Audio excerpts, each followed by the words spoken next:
Si hiciéramos una pregunta así, directa, sin rodeos, ¿dónde está Satanás ahora mismo? La imagen que yo creo le salta a la mente a la mayoría es la clásica, ¿no?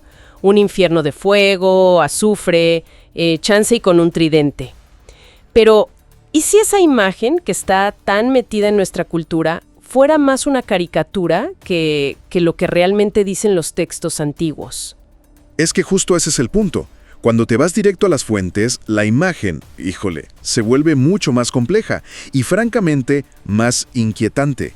No hablamos de un villano encadenado en un sótano cósmico.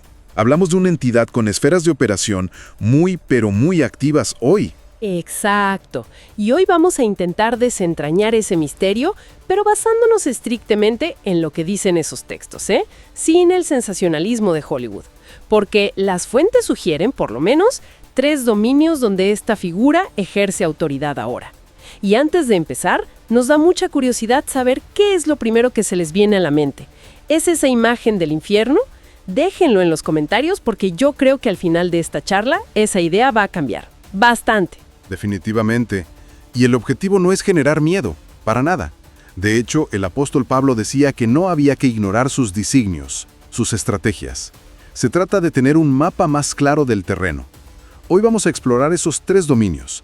Primero, su autoridad aquí en la tierra, como una especie de gobernante en la sombra, por así decirlo.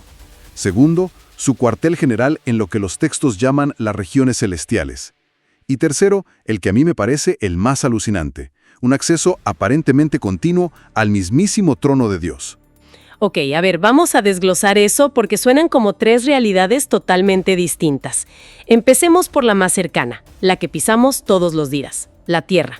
Las escrituras le dan títulos muy, muy potentes como príncipe de este mundo o el dios de este siglo. Digo, no son apodos menores. Para nada, y es clave entender que para los autores originales, estos no eran títulos poéticos o metáforas. Eran descripciones de una autoridad que ellos consideraban legal. Temporal sí, y usurpada, pero legal al fin y al cabo. Cuando usan palabras como el griego cosmos o aion, no se refieren tanto al planeta físico, a las rocas, los árboles. Se refieren al sistema mundial, a la estructura de valores, la política, la economía. O sea, todo ese entramado que, según ellos, opera con una lógica opuesta a la de Dios. O sea que su poder no es tanto controlar el clima, sino influir en la mentalidad de una época. Se me ocurre una analogía. Sería como un inquilino rebelde que se apodera de una propiedad. Y no solo no paga la renta, sino que ya cambió las cerraduras y puso sus propias reglas, injustas para todos los que viven ahí. Me gusta mucho esa imagen del inquilino. Es que, fíjate, es todavía más profunda.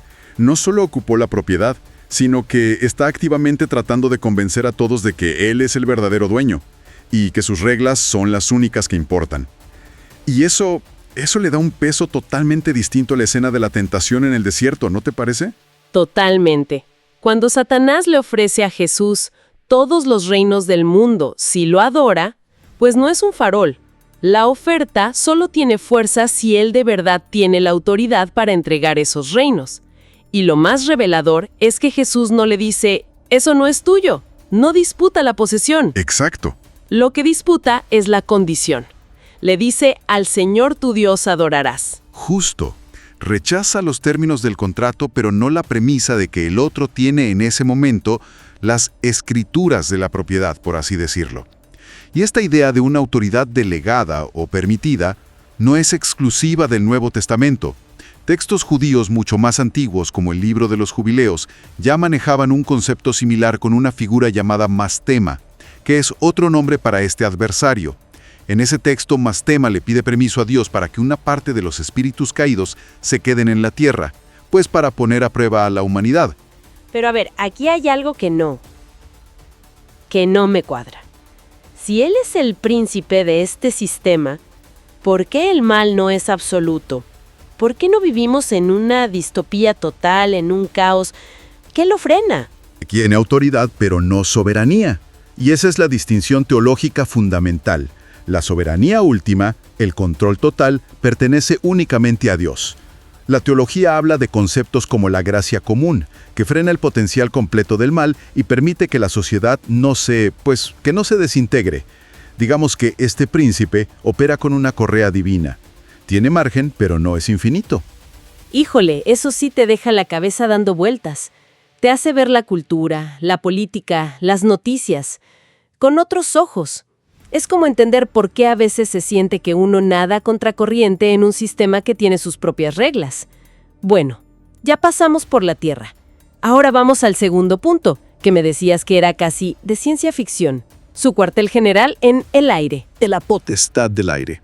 Y luego, en el famoso pasaje sobre la armadura de Dios, advierte que la lucha no es contra personas, sino contra principados, contra potestades, contra huestes espirituales de maldad en las regiones celestiales. La frase Príncipe de la potestad del aire es súper poética. Pero, ¿qué significaba para la gente de esa época? ¿Se lo imaginaban literal? ¿Como una capa invisible de maldad sobre el mundo? Es una gran pregunta. La palabra griega que se usa es aer, que no es el cielo de los astros, sino la atmósfera que nos rodea. Ellos lo entendían como un reino intermedio, una dimensión espiritual invisible, pero que coexiste con la nuestra.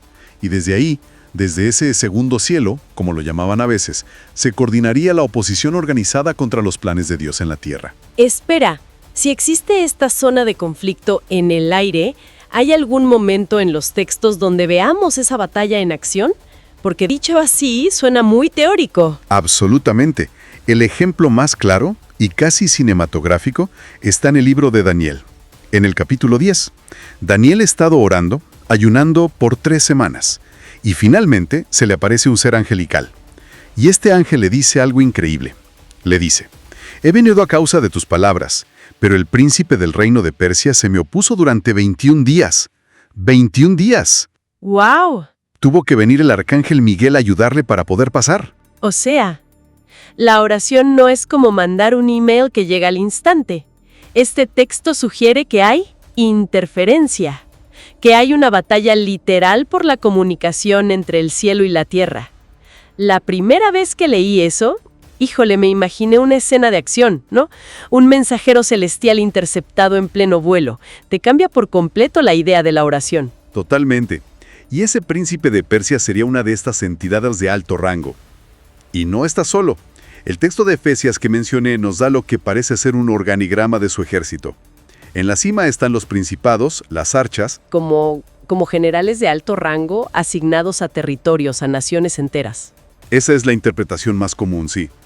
Luego vienen las potestades, las exusías, que serían como, no sé, coroneles con autoridad y poder para ejecutar operaciones específicas dentro de esas regiones. Vale.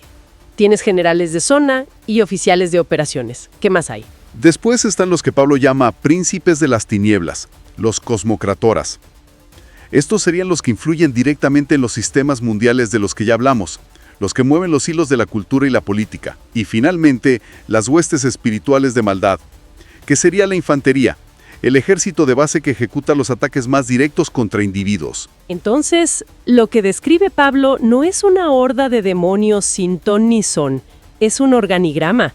Hay una estructura, corporativa o militar, con niveles de mando y áreas de responsabilidad.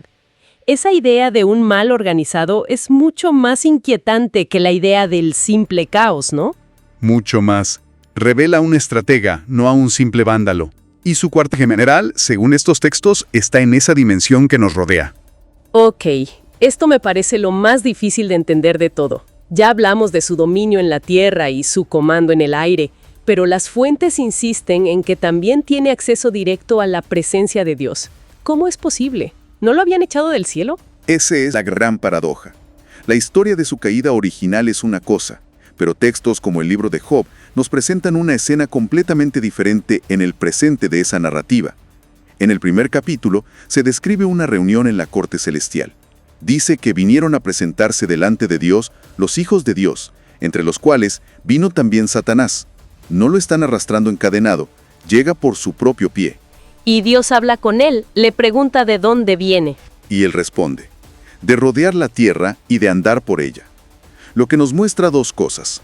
Una, que su lugar de trabajo es la tierra, y 2, que tiene una cita periódica en la sala del trono. Y no es un caso aislado. En Zacarías hay otra escena judicial. El sumo sacerdote Josué está de pie, y a su mano derecha está Satanás. ¿Para qué? para acusarlo? Un chisme al que inventó los chismes. Muy buena pregunta. Es que no entra para darle información nueva a Dios. Entra en una función legal.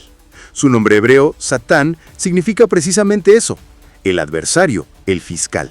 Su estrategia en esa corte no es mentirle a Dios, es usar la verdad en nuestra contra. Le presenta a Dios nuestras faltas, nuestros pecados reales, y exige que se aplique la justicia. Básicamente su argumento es: tu ley dice esto y esta persona la rompió. ¿Qué vas a hacer al respecto? ¿Juez justo? Ok, esto es lo que no me cuadra. Si Dios es soberano, ¿por qué siquiera dejar que el fiscal acusador entre a su oficina? Es como si un juez permitiera que el abogado más hostil se siente a su lado durante un juicio. Simplemente no me hace sentido. Es una pregunta tremenda, quizá la más profunda de este tema. La teología que se desprende de aquí sugiere que Dios lo permite para demostrar dos cosas, simultáneamente. Primero, para manifestar que su justicia es tan perfecta que no puede simplemente pasar por alto el mal. Y segundo, y aquí está la clave del asunto, para magnificar la figura de nuestro defensor, de nuestro abogado, que en la teología cristiana es Jesucristo. Cada acusación del fiscal se convierte, irónicamente, en una oportunidad para que la defensa demuestre que el caso ya está cerrado, que la deuda fue pagada. O sea que cada vez que el acusador presenta un cargo válido, le da pie al abogado defensor para mostrar la validez del perdón.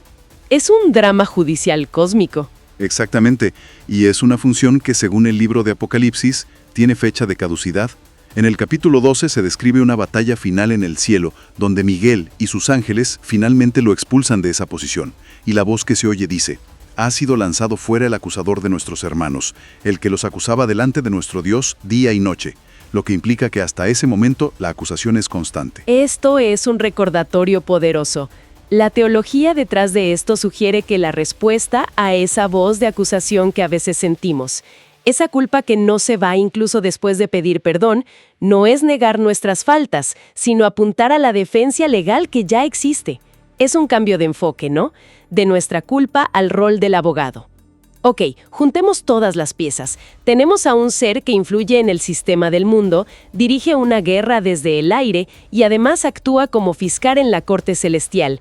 La pregunta obvia es, ¿cómo hace todo eso a la vez?